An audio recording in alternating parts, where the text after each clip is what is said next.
Hey, so we're going to talk about correlation and regression in this part.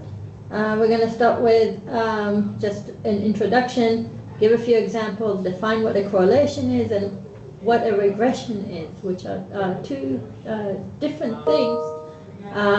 And while all of these are going to be linear relations between two continuous variables, we'll move on to nonlinear relations later. So a correlation, let's start with correlation. So there's correlation and there's regression, and the two are not the same. And a correlation is asking, a correlation test is asking whether there's a linear relationship between x and y. So if I plot x versus y, can I fit a straight line through them? And then I'm asking how well x and y co-vary. So how close they are to being a straight line, or are they really fuzzy around that line? Are the points all over the place? And also what I'm asking is, what is the nature of this relationship? Is it a positive one? Is x changing as x increases, does y increase? Or is this a negative relationship? And we'll come back to all of these, of course, in greater detail. So I have a metric for correlation. It's called a coefficient because the way it's calculated, which you'll see in a moment, is through a division. So a coefficient is the product. And it is standardized so that it carries a value from -1 to 1, where 0 means there is no linear relationship between x and y. So x varies and y does not co-vary with it at all. Or -1, which means x and y are changing together with, but with opposite signs. So as x increases, y decreases. They're not identical as such. It doesn't mean the values are identical, but it means that they are changing in identical ways. You'll see a better example in a minute. And then we have positive correlations, the +1, where x and y are moving perfectly together, giving me a straight line that's facing up. Okay, again, they're not identical. X is not equal to y, not at all. It's just that x increases at the same time that y increases. The movement is identical. Whereas regression is a model. Okay, it's what's called a linear model. A linear regression is a linear model which has the shape of y equals bx plus a. You might remember this from school as ax plus b, okay? But basically, I can predict y. There's a relationship where I can predict y from x using two additional coefficients, which are the intercept on the y-axis and the slope. Okay, so that will be later. We're going to start with correlation, but again, correlation and regression, not the same thing. Okay, I'll start with a few examples because you've all seen correlations and regressions in the past, but it's used in very good ways. However, there are limitations to how we interpret correlations and regressions, and I'm going to give you some bad examples of how these come about. So I'm going to give you an example of a correlation. I have salt marsh. Okay, so this is me measuring things at a salt marsh. We're looking at sediment deposition because we're interested in how these marshes respond to sea level rise, because they have a way of accreting sediments. And how sediments are accreted is a function of velocity of the water. So there are periods where water flows more slowly, and that allows sediment that's carried by the tide to settle. Okay, so there's a reason, there's a physical reason why deposition happens at certain velocities. So we're quite interested. So we're interested in both the velocity during different parts of the tide. So if I look at the high tide velocity on the y and the low tide velocity on the x, I can see that during tides that had high velocities at the high, they would also have low velocities during high. They would also have low velocities during the low tide, and the same happens with the higher velocity. So as one changes, the other changes in the same direction, and quite consistently so that I can actually draw a straight line here. This means I have a linear correlation between the two that is positive. And it's not just positive, it's actually quite high. Remember, it goes from -1 to 1. I'm getting towards 1 here.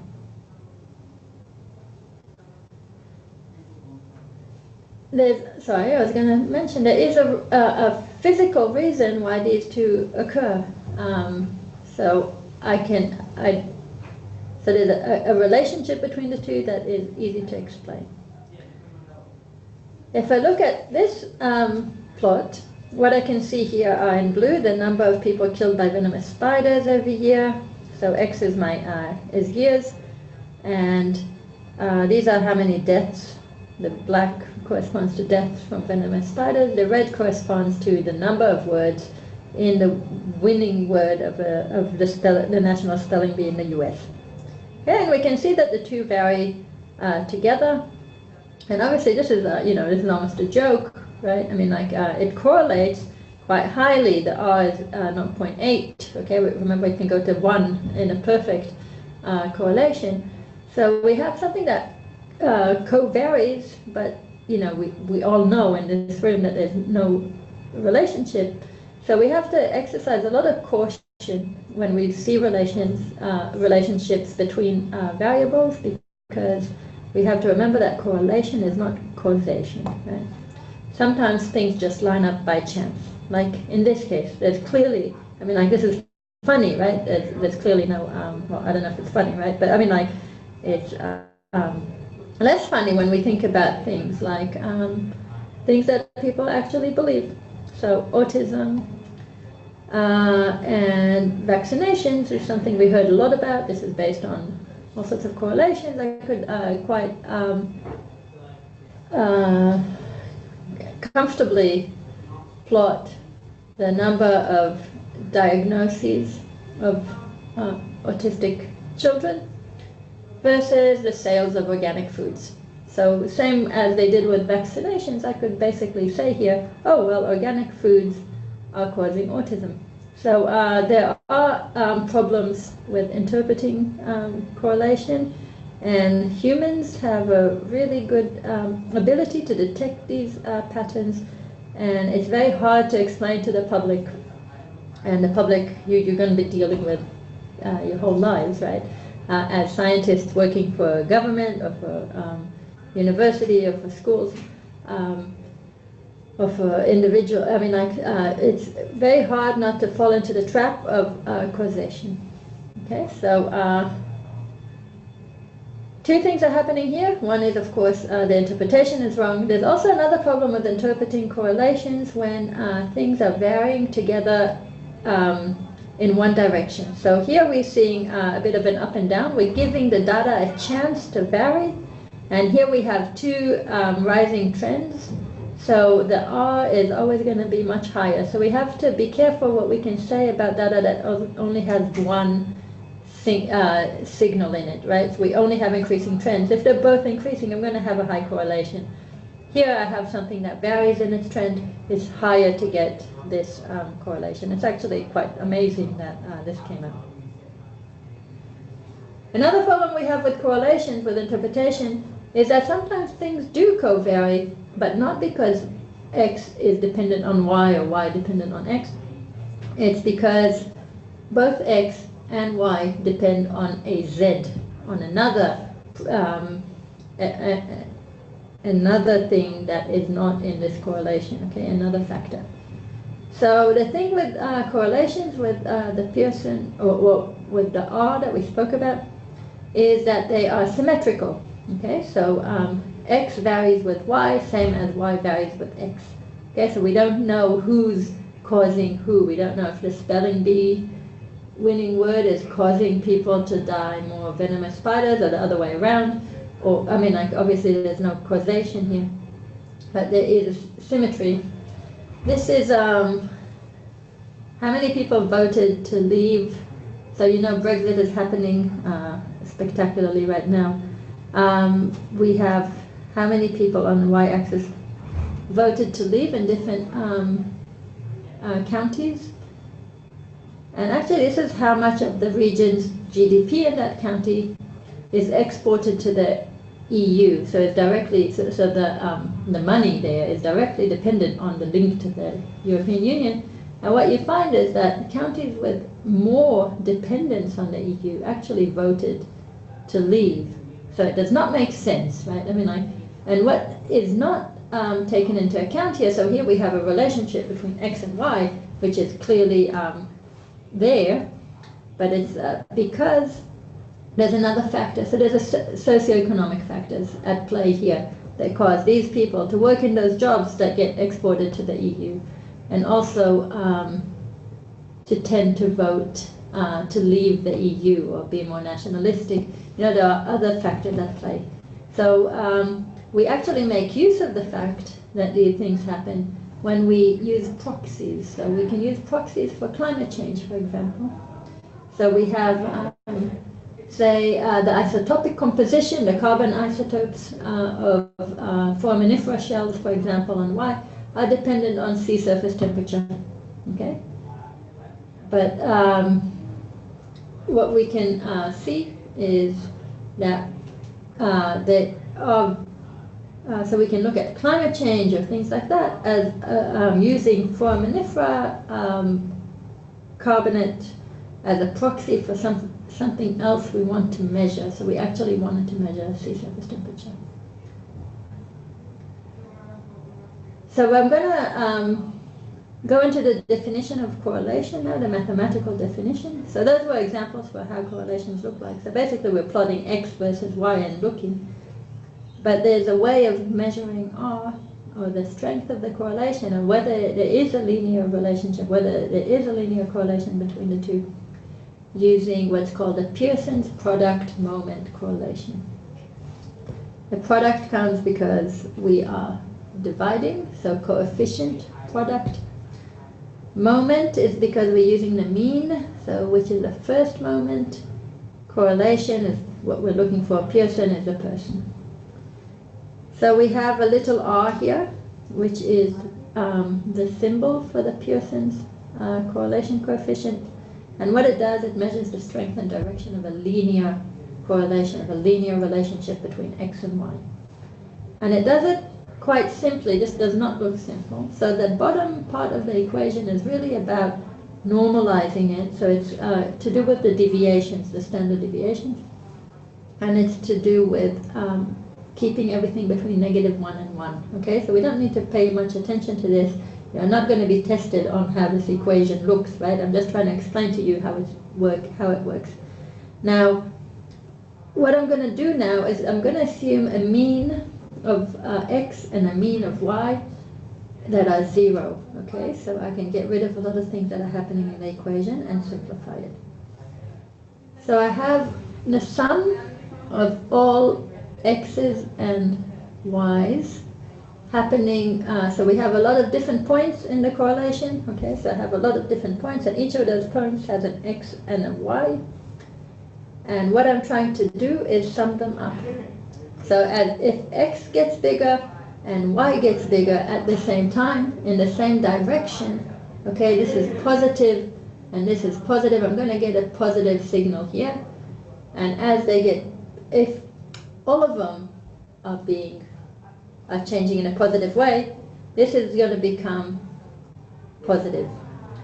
If I have X is becoming more positive while Y becomes more negative, together they're going to become negative, and I'll show you that in a minute. And this will become smaller or negative. So if I have a covariance of a positive correlation, a 0.9, what this means is as X and Y, I'm going to have a lot of points that have positive X and positive Y, right? And I'm going to have a lot of points that have negative X and negative Y, because when I multiply them together, this is going to be a positive value, and I'm going to add up lots of positive values. Then I'm going to divide by this ambiguous thing here at the bottom, which is to do with the variations, to normalize it to between -1 and 1. But I want you to understand that If I have numbers here that are, sometimes x is positive and y is negative, like here.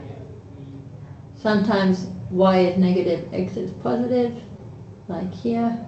Y is negative, x is positive here. Y is negative, x is negative here. X is positive, y is positive. So if I add all of those up, I'm going to get 0. Okay? Because sometimes this is giving me a negative sign, sometimes this is giving me a positive sign.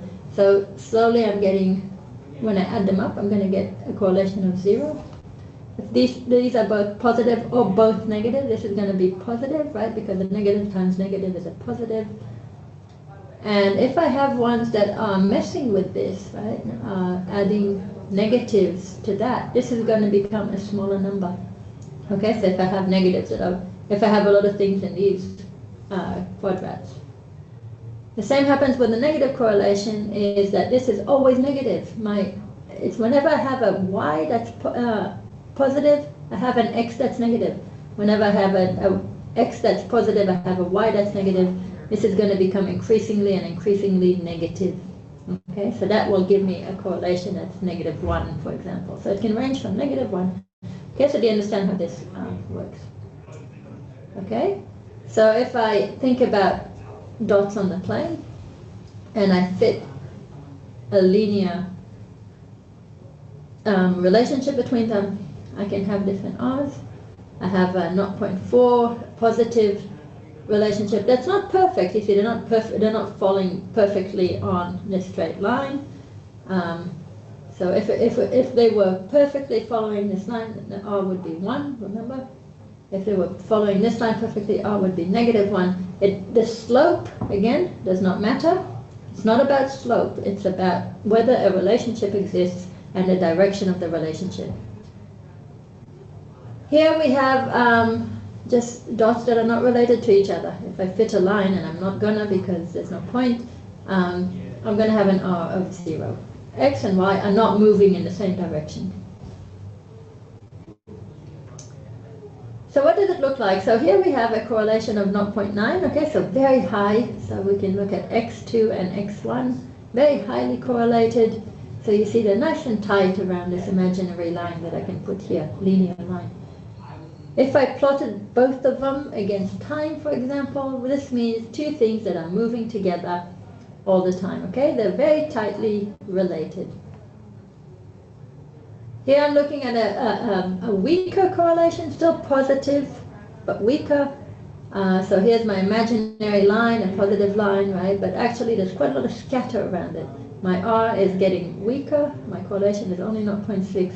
If I plot these two, x1 and x2 against time, one in red and one in blue, you can start seeing there are discrepancies in the data, right? I mean, like this one's coming up while this one's coming down. Things are not following each other perfectly, right? The correlation is starting to fall apart. When I think about things that are very low correlation, 0.3, so yeah, maybe it looks like a frog, but maybe it's something going up kind of this way, but so much noise, right? And if I plotted both of them, you can see, oh, they're hardly moving together anymore. Remember, as humans, we have an excellent way of recognizing patterns and forcing things to move together, so always be careful in your interpretation. Here we have a correlation of 0. So x and y, there's no relation between them, no linear relation between them. They're just like a big cloud.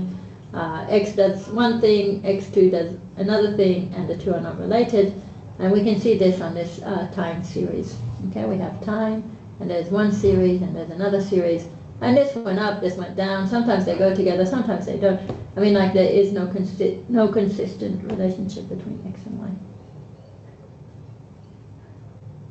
I do want to remind you that we're talking about linear relationships between x and y. We can have other forms of relationships which are clearly there, only the correlation is going to be 0 because it's not a linear relationship. Correlations can be really useful in interpreting spatial data as well. So what we can see here, it's another way of showing correlations. So what we have down here are negative correlations and positive correlations and no correlation at all. So what we can see in the colors, as things are warmer in color, so towards the red, means we have a stronger positive correlation. So and when things are cooler, we have a strong negative correlation, so an opposite sign. And if we look at this box here and we think about the monthly mean atmospheric pressure in it, okay, then we can see that, oh, this whole area has a high correlation to what's happening in this box. Okay, so basically, as this box gets warmer, this gets warmer. Or pressure, I mean, like, it's about pressures here, so not temperatures. So the pressure here is shared, the direction, I guess, of changes in pressure here are shared with all this region. And whatever's happening here, the opposite is happening in this ring over there. This is slightly negative. And then the rest of the world is really not related to what's happening here. When I move the box to different latitudes, so if in the tropics, for example, whatever's happening in the box is shared all over this belt, okay? And actually an opposite effect is happening in the higher latitudes. And the same for here. I can also think about, so these are spatial patterns of correlation, so between sea surface temperature, so and the number of tropical cyclones, okay, and we can look at the major, at the main development region, at the MDR, which sits in Western Australia, and we can see that there's a really high correlation between the sea surface temperature in this box and the number of tropical cyclones. Out here, the sea surface temperature in these boxes is actually really not dependent on, or there's no dependence, right, no causation, there's no relationship between that and the number of cyclones. However, when we look at the Nino Boy box, which we spoke about a few last week or the week before, it is actually a really strong negative correlation, which means as this gets warmer, okay, then there are less tropical cyclones, okay, so what we can say is actually La Nina, warmer than average SSTs, right, sea surface temperatures in the central tropical, in this box, results in suppressed TC development over the MDR region, okay, so this is what a spatial correlation like that can show.